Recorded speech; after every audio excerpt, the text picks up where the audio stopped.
Hello, and welcome to Perspective. This is a show by founders of small indie creative agencies, giving our perspective on starting and running our own companies. The aim is to provide some useful advice and inspiration to others, as well as learn from each other and others we may get to come talk on the show.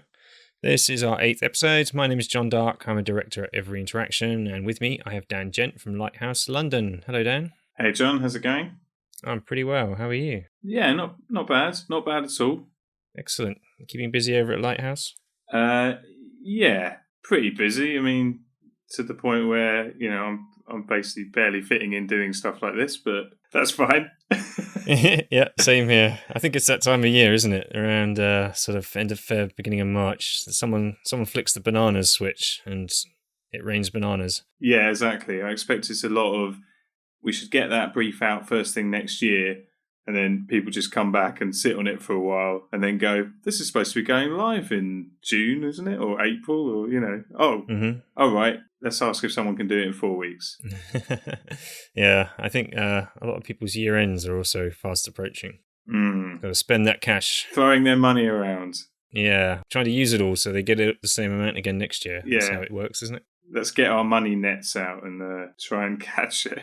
Catch as much as you can. It's like the ticket machine at the end of the Crystal Maze.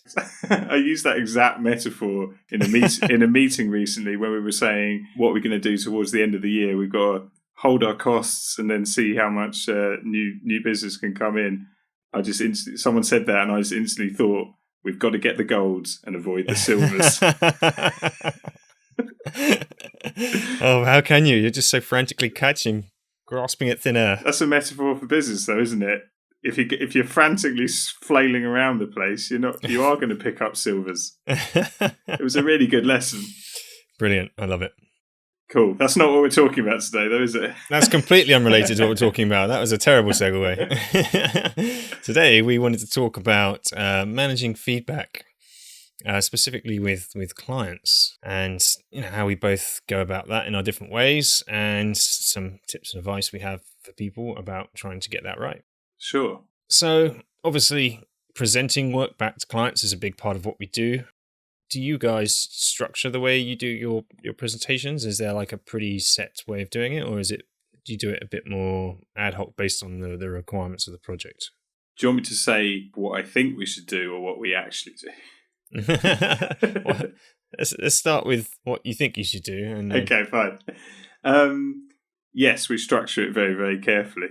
I think most of the problems around getting client feedback and things like someone pitching in and saying, oh no, I want it to be like this, and everyone gets down about it because the design you've worked on has been knocked. I think most of it stems from just a lack of control from the point of view of the agency. Mm-hmm. I think much like in a sales process where you have to understand that the person doesn't know how to buy design. In this case, it's that feedback process. This person does not know how to critique and feedback on a design. They don't know how to do it, and yet very few people are prepared to sit there in a meeting and say, I have no idea what to say about this now. Yeah, that's a really good point. I think a lot of clients just don't know how to feedback, and a lot of people sitting in those meetings aren't prepared to sit down and say, I don't have anything meaningful to contribute. Everyone's always going to have some opinion, and because they're the client and they're paying you money, they feel like they need to contribute to the process, and they should, absolutely. I think structuring your feedback as targeted questions will definitely help in that matter. Not being too open and generic, saying things like, here's our design, what do you think? And then just sitting back. You've got to actively engage with them and try and lead the conversation to get the reactions that are going to be beneficial to the process of making amends, developing this design, taking the idea through to fruition. For example, you could start with a targeted question. You could say, we've used this image because we think that the context of it conveys the brand messaging effectively, and also the negative space that is available in this image allows us the opportunity to overlay this primary call to action in the same space, making better use of available real estate above the fold. Do you think that this particular decision achieves all of those points successfully? Yeah, and I think it's that when you lose control of that, if you have any holes in it, the client will fill those holes. Mm-hmm. They'll just say, oh, okay, so the design agency are doing this, that, and the other, and my job must be this bit that they haven't covered. Like, my job must be now to write a massive email with everything I don't like about this design. If you haven't said, here's the format we want it back in. So, yeah, I think we're always striving to get a structure on this kind of thing. Now, actually saying that and applying it are two different things. Yes. Because that's a lot of effort, basically every client needs a different structure often. And as I say, the moment you take your eye off the ball, the client will fill that with a process of their own. Yeah, I completely agree. I think a lot of it is really getting to know your client. I think helps an enormous amount. If you know their character and the type of person that they are, you can tailor your approach to how you present stuff and also deal with them in meetings, in person and on the phone and in email as well. Like, I think you need to tailor your approach to feedback to each client, because everybody's different and everybody, like you say, everyone has a different level of experience coming into this. Yeah, it's just figuring out the right way to handle each individual to the benefit of the project. And I think that's something that people, I think often where it goes wrong is that time to figure out the client and design a process specific to them is something that people rarely imagine they're going to have to do. They very rarely cost for. I suppose it's a project management cost, but it's not often an expected one. It's not time I would set aside as being dedicated to that. It's just something you gain from experience of dealing with them, I guess, isn't it? It's like an intuition. Yeah, agreed. I think you've got to have authority. That's the main thing. And that authority kind of starts from the first time you meet them. And I often think that where this stuff goes well is where you've managed to convey, before you've even won the work, how this will run. And if that then can make it over into the project and someone actually looks to you as the figure of authority on it.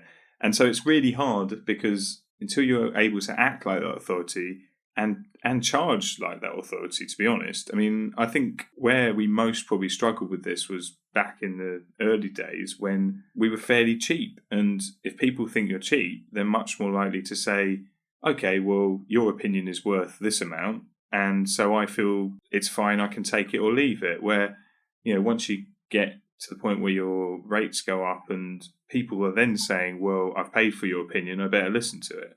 Yeah. A lot of it is coming across as being the expert, right?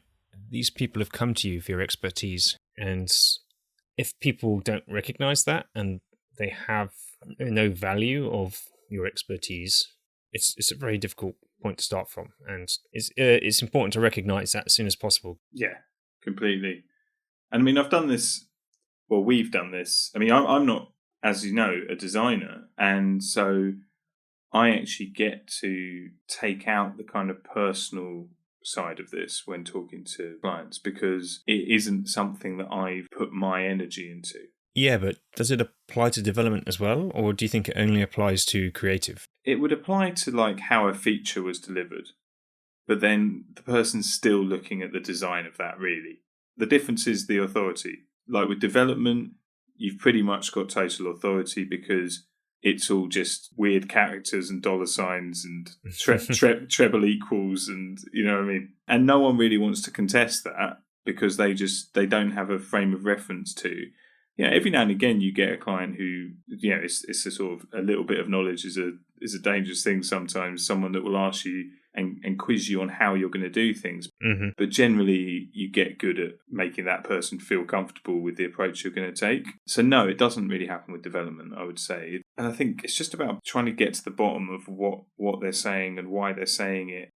You're right. It's really, you need to practice this and know that client, because there's so much going on in that meeting. There's designers who've worked hard on it. There's clients who are worried about the end product, who've brought a load of preconceptions to it. I think you've really got to work hard to set a stage where this conversation is had in a constructive way. Mm-hmm.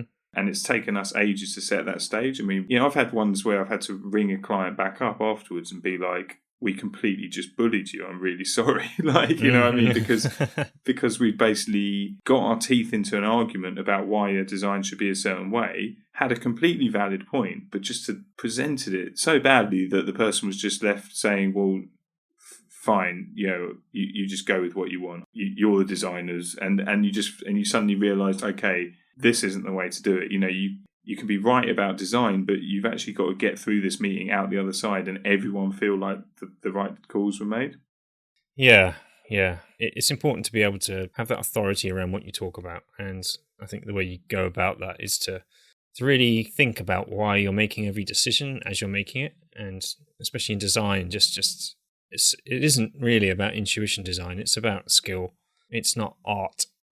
It's design. It has to be used, and so if it needs to be used, especially in a digital realm, there's a reason behind every decision you make. And admittedly, you can be making a lot of those decisions subconsciously as you're making them, but it's important to try and have a mindset as to why you're doing what you're doing and form like a mental log of that, or even write it down as you go. That will really help you understand the process and everything that's going on, so that you can communicate when you come to that meeting with a client exactly the process you went through and why you did what you did. That, I think, will help reduce feedback, just having some justification for the things that you've done. Yeah, and I think that's the thing you get good at as a designer, really, isn't it? Up until that point, you've probably been making these good design decisions, but you've no idea why. You've just kind of been running on, instinct, really. And then I suppose you slowly learn why they're good decisions and how you should justify them. Because until you can justify them, you have no defense against someone coming and asking for it to be changed into something that doesn't work. And I think it is just experience, but I suppose the quick way to get that experience is to maybe, get that feedback off someone else first. You can test design. People often think that it's completely subjective, but actually it isn't at all. Like you can test the design on someone. It's just the questions you ask is what's important. And the question shouldn't be, does it look nice? Do you like it? The question should be, what did you notice? Yeah. Why do you think changing it will make it better? Exactly. What effects do you think that will have? It's really important not to get defensive over this stuff, because, it's also very likely that you could be wrong. It's not that because I'm the designer and I'm the expert, I know what's best all the time. It's about getting to a solution that everyone in the team is happy with and making everybody confident that you're making the right decision as a team. How do you deal with, because I agree with that, and I think a design discussion often needs like time and space, which a project sometimes doesn't give it. Mm-hmm. So often you're presented with one of these bits of feedback, like, why is that navigation item over there? Or why have we put this stuff down in the footer? Mm-hmm. And there is, you need time to consider it. Like sometimes it's not a straight off, well, because this list of justifications. Sometimes it's like, do you know what, that's actually a good point, and now I need to think. But often, do you design your feedback process to allow that, or are you just in the moment with the client and anything you don't manage to justify gets changed? No, it's nice to have time to reflect on feedback as well. I think sometimes it's good to just acknowledge that there could be a better solution out there. Try not always to solve everything on the spot. You're going to rush into decisions and suggest things and maybe get buy-in on something that might not be the right solution because you haven't had time to think about it and test it and see what it actually looks like when you get your hands dirty. I guess the important thing is to get them to trust you that you can come up with the right solution. Yeah. To give them the reassurance that I am the expert. Give us time. That's a good point. We'll take that away and we'll see if we can come up with a better solution for it. And you can go and try a few things, and then you may come back to the client later and go, we tried a few things. We think the original version is better for this reason. Or you may come back with something different to your original design and come to the conclusion that it's better for some reason or another. Yeah. I mean, I think a good designer can really respond to a lot of this feedback pretty instantaneously in a meeting. And you should have a good reason for everything you've done. And you should be able to justify your decisions clearly, objectively, and without getting personal about it. Just it's nothing personal. You didn't decide it for any personal reason. You decided it for a professional reason. If you can't come up with a defense in that moment in time, you just say, oh, that's a great point. We'll make a note of that and we'll work on it and we'll come back to you. And then it gives you the time to go away, reflect, and see if you think there's actually something valid in their comment. So I think completely. I completely agree with that. I think that one of the interesting things about it is also the amount of work we now do before the type of design that receives these comments appear. Because these comments rarely appear until you're looking at something visual with colours and rounded corners or potentially gradients. I don't know what your designers are using these days. You'll be surprised. We give wireframes to people sometimes, and we get feedback. We get design feedback saying, "Oh yeah, it's all really good, but do you think we should have a bit of colour maybe?" It's a bit grey. We've had the flip reverse of that, which was when we moved on to proper production design from a wireframe. The feedback was, the wireframe was so clean and great. Like, it was so minimal. We loved it. It's like, you want it to look like the wireframe. What? I think your wireframes look too good, mate. Yeah, that's the problem. Completely. Yeah, don't make your wireframes look good. It's a dangerous road. Keep them scrappy. That's very true. That is very true. But no, so what I was going to say was these days there's so much work that goes into leading up to that, researching. You guys that's your thing, right? The user experience side of it. Yep. And, we have that as part of our process too. It's just not quite as much of our speciality. So we're probably a bit more lightweight there than you are. But it's still a load of stuff that's building up to a justification for design. And I think, again, it's become obvious that that's what's required to do good design. And so I suppose this sort of feedback and not having justifications from it is actually, as well as a symptom of not controlling the scenario by which you present design, it's a symptom that the design hasn't maybe been thought through completely anyway. If there's nothing to lean back on and go, well, the reason the sitemap's like that is because of this goal that we all decided the user needed to achieve. Yep. Whereas actually, if you just go straight to saying, oh, this is what the sitemap's like, then that's when you get feedback like, well, shouldn't we have it alphabetical, or shouldn't, that link go down somewhere else? And so again, it's that authority, but it's not a faked authority just for this cause of getting sign off. I think it's basically what you slowly learn over time. You need to actually do a good design. Yeah, I'd agree. Do you ever take it to the point of saying, okay, let's decide this in a user test? It depends on the project and how it's being run. If it's the type of project where it's ongoing and we're already doing a lot of sort of testing and particularly multivariant or split testing, in those scenarios, you can try a few things in design and you can let the numbers decide. But that only works on longer term ongoing projects where you probably have a retainer and they're a sort of very conversion centric product where there's a clear funnel and they need to convert people through a funnel to achieve some task. Those sorts of things warrant that sort of testing. A lot of other stuff really doesn't. If it isn't conversion focused, then split testing is hard to justify because it does take a lot of effort. But you can, like you said earlier, you can test design. You can do it on a small scale. In the same way you would user test something, get some people in, you would put them in front of it and just ask some reactions, basically. And we often try to get that in if we're ever doing user testing sessions using a design prototype as well. So as part of that, we won't only look at user experience and how people go about trying to achieve certain tasks in a product or service. We will try to sneak a few more subjective questions in there to get an opinion back on the design and if it's achieving what it's supposed to achieve, conveying the right sort of brand messaging or convinces them to take the right kind of action.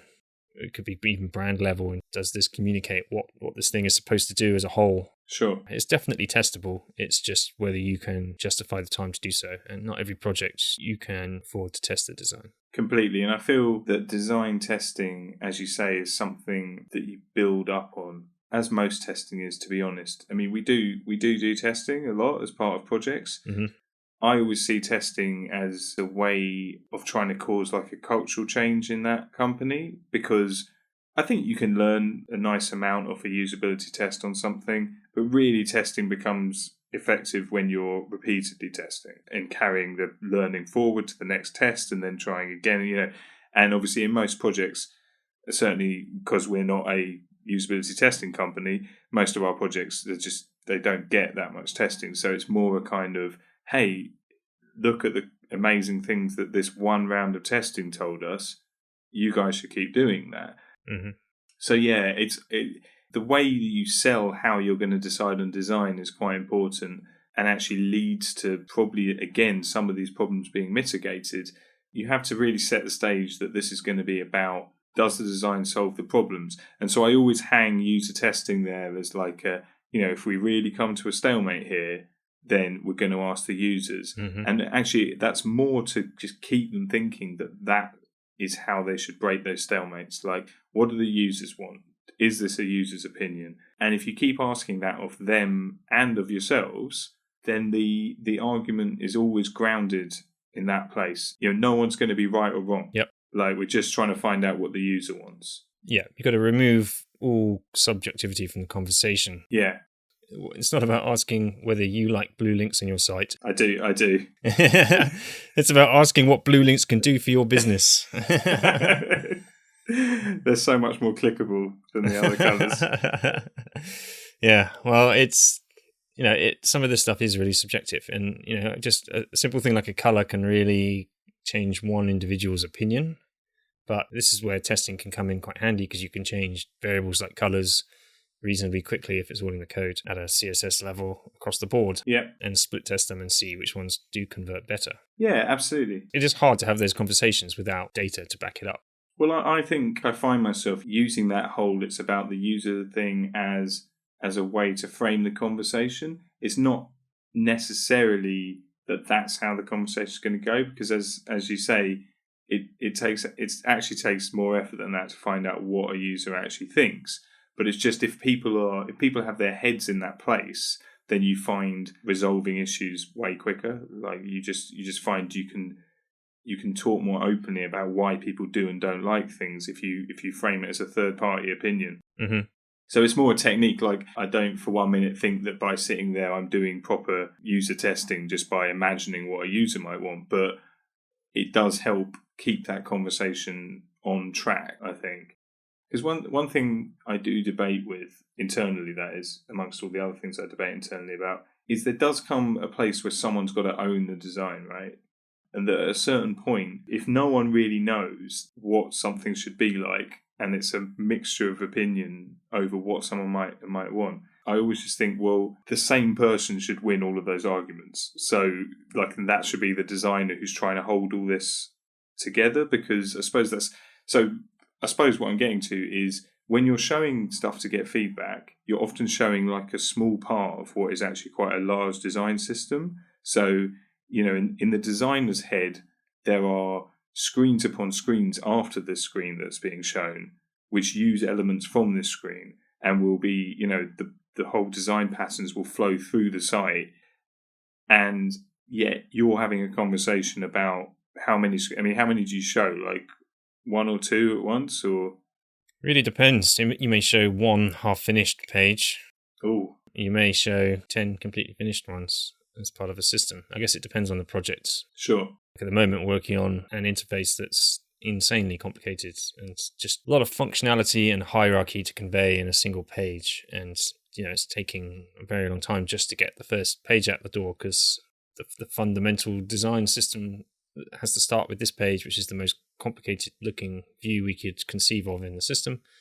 And if we don't nail this correctly first, nothing else will fall into place later. Sure. And so we showed it when it was a quarter done, a half done, and it's about 75% done now, and we've just shared it again. So they're seeing the sort of evolution of this design language forming, but there's a lot of stuff on the page. It's not like a simple marketing message and a call to action or anything like that.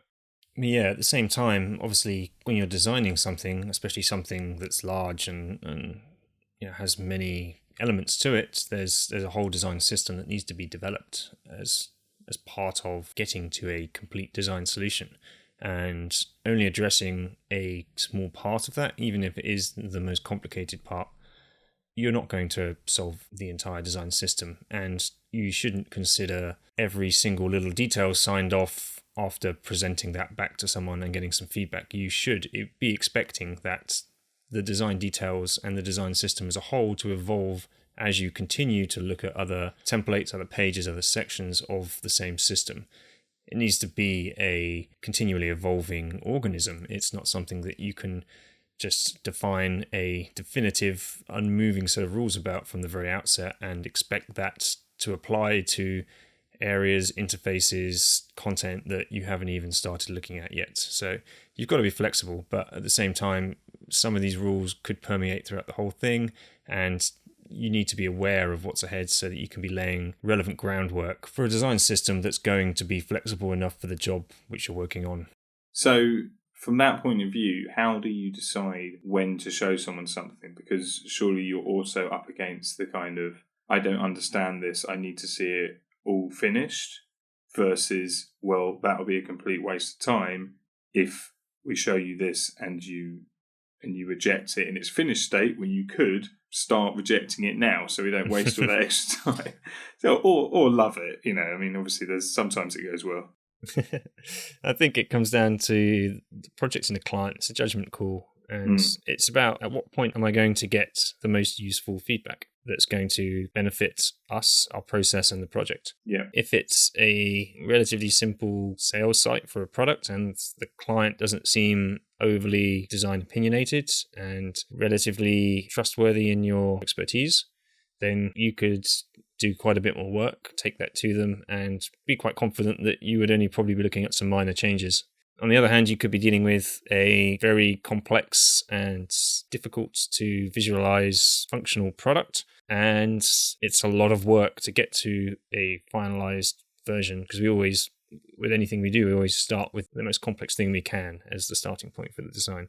Yeah, in those scenarios, I feel that the sooner you can show something, whether it's finished or not, the better, because there is so much effort involved in getting to that first complete page that you need this sort of incremental feedback as you're going, so that if there are any major blunders that the client has an issue with, you can address those sooner and waste less time. I think, that makes sense to me. I mean, I think it's always a battle to make the whole sign-off process something that doesn't damage the project, because it's sort of such an unnatural thing to do in the middle of a design, to kind of prepare it for this thing where it's got to suddenly punch its weight even though it's not finished. Mm-hmm. If it wasn't obviously completely necessary for someone to actually pay for it, it can't be seen as anything other than wasteful, really. Mm-hmm. As in you wouldn't do it ideally, would you? Or would you? Do you do it internally anyway with stuff? Yeah, of course we have lots of internal review. We wouldn't just put one of our designers on it and leave them in isolation for a few days and then blindly take what they've done to the client without doing any sort of internal review of it. We're constantly sitting down together, going over it at every step of the way, working out as a team what we think the right decisions are. Also starts to build that decision-making story, so that when you're presenting, you've got a narrative that you can refer back to.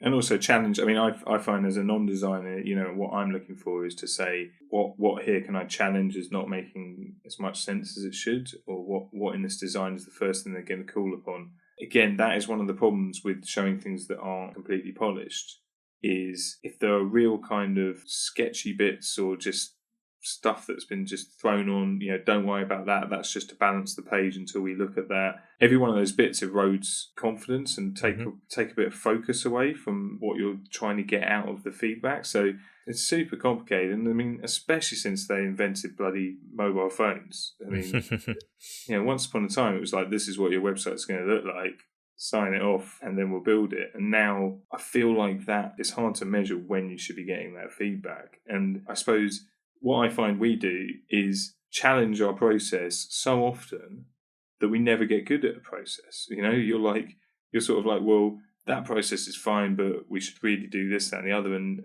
I think what we've fallen back on now is what you highlighted, is that actually each of these is going to be different. Like, each client's different and each design is different. So whilst it would be lovely as an agency to just have, oh, well, we're starting the project then, so we're going to book in a design feedback meeting in 4 weeks or whatever, because we're always at the same point there, and we'll get the feedback and do it. And that's what people used to do, right? It used to be like, how you still get asked the question, like, how many rounds of feedback will we get for that price? And you just sort of think, well, at what stage, and just that question just makes so little sense to me.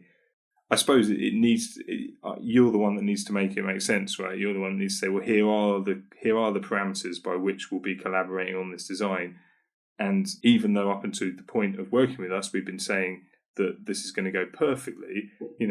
These parameters and this feedback is going to cause some waste and some imperfection in the design, because things get lost as they're going back and forth. That's obviously natural in any project, but as you can tell, I struggle with the whole concept. I don't think it only applies to design either. We get a lot of feedback at earlier stages of the project, just when we're sketching and wireframing. And one thing that we've struggled with on a few projects is when we've been hired to help a client develop a solution for what's been pitched to us as an MVP.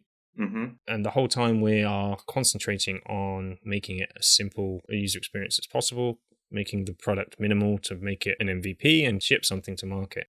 But the client, this is a bigger question perhaps about what an MVP is, but the client has a vision around what they want it to be that perhaps wasn't completely clear at the beginning until you got into the detail. They want to make it a lot more detailed and a lot more complex than perhaps it started out as being. And they're constantly giving you this feedback that they want to add this functionality, add this feature. There's always a reason for it because they know their market and they've got a lot of knowledge to back it up. Have you ever encountered that kind of scenario? Oh, yeah. How have you dealt with that and trying to steer the project's experience and just the project as a whole in terms of delivering what you envisaged the brief to be at the beginning? Yeah, well, that's MVP as a euphemism, right? Which is the same as the euphemism of phase 2 being that's never going to happen. But it's all feedback, isn't it? I mean, they're giving you feedback as to how they would like to see your output be steered as you're going. Yeah, and MVP is so often just used as can we do this cheaper than you said you could do it? And it's a bit of a fashionable term. I think it's probably easier to get sign off if you're saying we're doing an MVP. Like if you're a person in a company and you want to build a product, someone says, well, that sounds elaborate and how are you going to justify the money? You say, oh, it's fine, it's an MVP.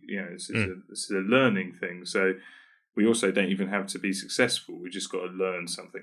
And agreed, we do a lot of product stuff and obviously we're developing that stuff as well. So yeah, it's about trying to impose an authority on how to choose features, on basically product ownership. The process. Yeah, completely. And if you don't, again, it's exactly the same situation. If you don't impose that framework, then the person you're working with will fill all the things that you didn't say. Like if you don't impose how to be strict about keeping features simple, and if you don't keep pounding away, if you don't drive for simplicity, you'll get complexity.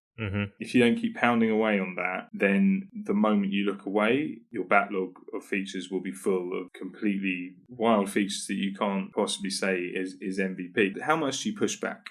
That's the thing, because you there's a limit, right? There's a line of how far you should push back, because ultimately they're hiring you to do a job, and if they absolutely insist, you've given them all fair warning around what you think is the right decision to do, and they still insist on making their decision. What can you do? You can walk away from the project, basically, or do what they ask. It does come to that point at some level. It completely does. I think with the product features, it's much more damaging to give on those things. Often they'll cause overruns in time. Like if you haven't carefully structured the project, agreeing to a feature being done a different way, or a feature that you hadn't thought would be in there. Obviously you should be trying to protect yourself to make sure that that's a change in scope and you can build for it. So yeah, it's just like, I suppose it's slightly different to design feedback, but yeah, completely. The thing remains the same. Picking the client and just making sure you've got some, like, working hard to build up that authority and not messing up your authority by leaving a stupid mistake in, or as soon as someone sees that and you just see them change and be like, oh right, that's a typo in our company name at the top there. I really need to check this whole thing over, and these guys are clearly needing quite a lot of feedback from me. That's the sort of thing that happens.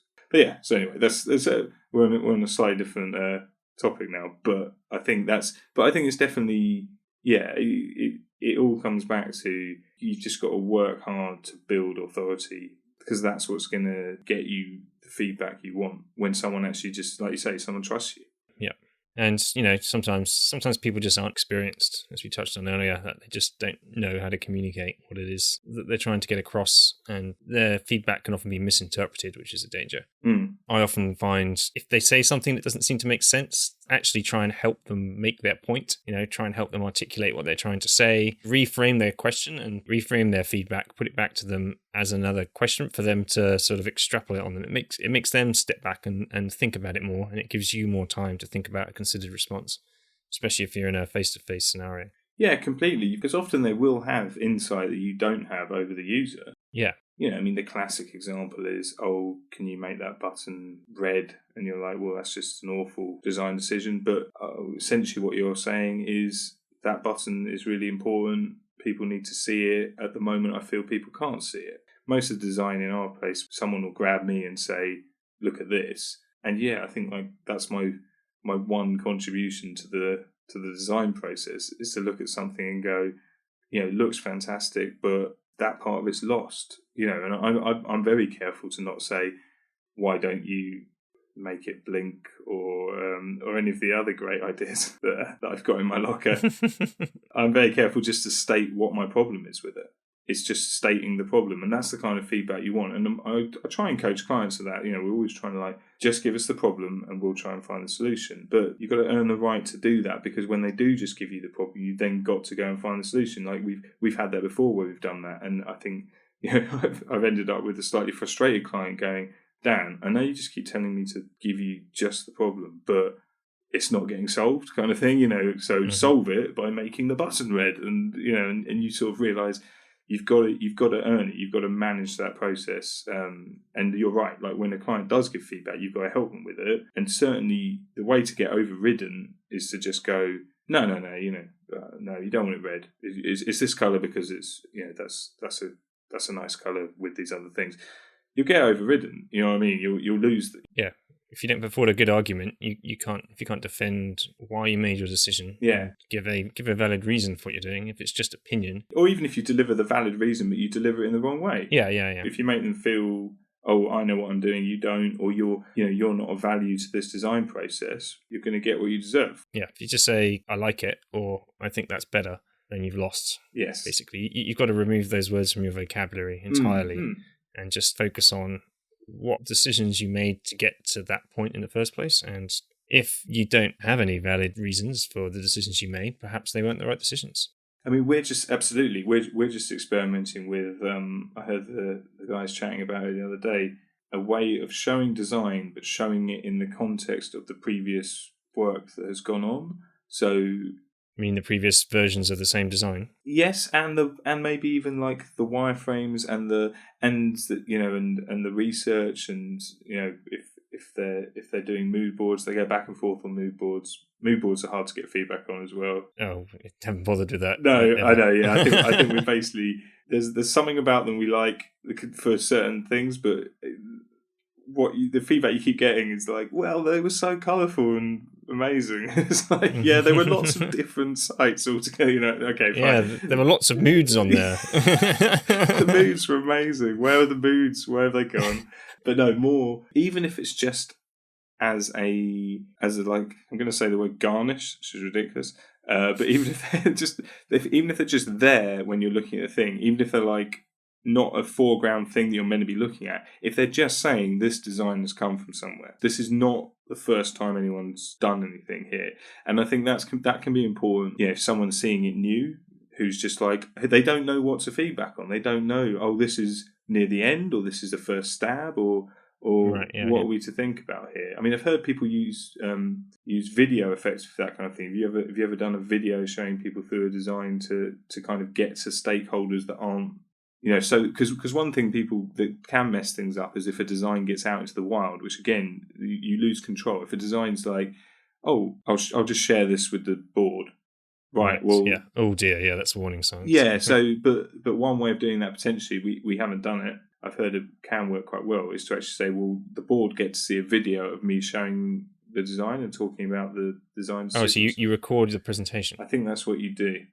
That's interesting. Yeah, that is interesting. We've never done that, but I can definitely see a lot of arguments for keeping the design in the context of its journey to that point, because the moment it comes out of that context, it's vulnerable to someone misunderstanding what it's meant to be, where we're meant to be with it, and that's when the feedback can be oh, well, this would be great when they've changed all the colours and put that big background thing I'm thinking of on it. But if someone sees like, oh, right, yeah, the big background idea got rejected in the wireframe stage, that's it again. It's like just keeping control of that process. And when sometimes you just can't be there, I suppose. Yeah, well, I would always advise anyone to always try and do face-to-face meeting, at least for the early stages of these big steps in a presentation. Never just send stuff with an email. No.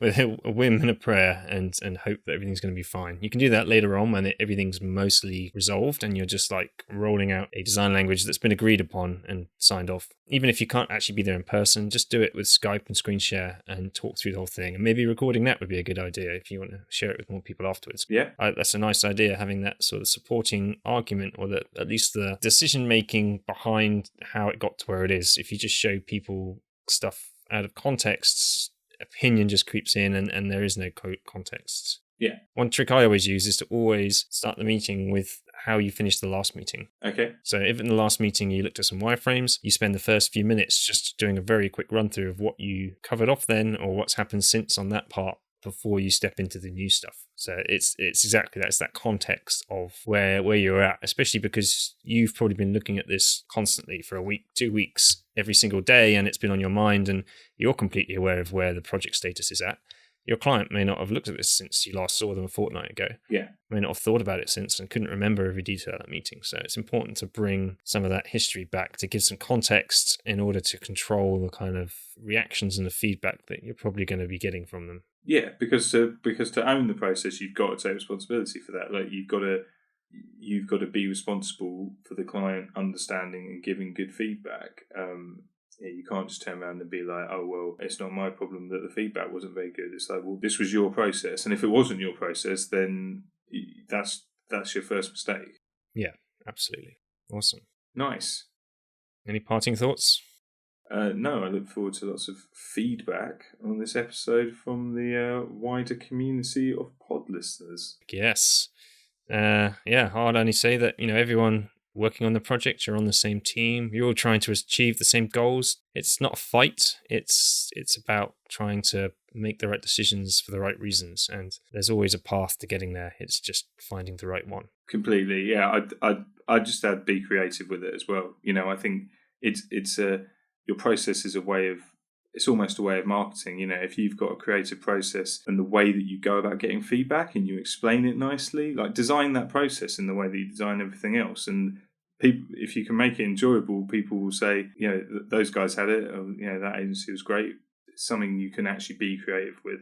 Good. Well, I hope that helps some people. As Dan says, if you've got any feedback, the place to get us is at www.perspective.fm. On our website there, you should find lots of links to give us any questions, comments, or feedback. We'd love to hear them. Also, if there are any topics you'd like us to cover, please get in touch there. We'd love to hear from you all.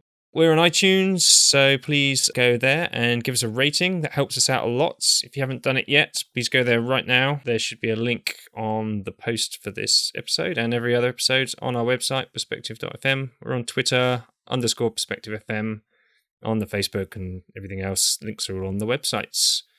I've been John Dark, at Dark John on Twitter, from Every Interaction, at Every Interact. And Dan, where can people find you? We are at We Are Lighthouse on the Twitter, wearelighthouse.com on the webs, and I'm Gentis Maximus on Twitter as well. Good stuff. All those links will be in our show notes. Thanks very much, everybody. See you next time. Cheers, John.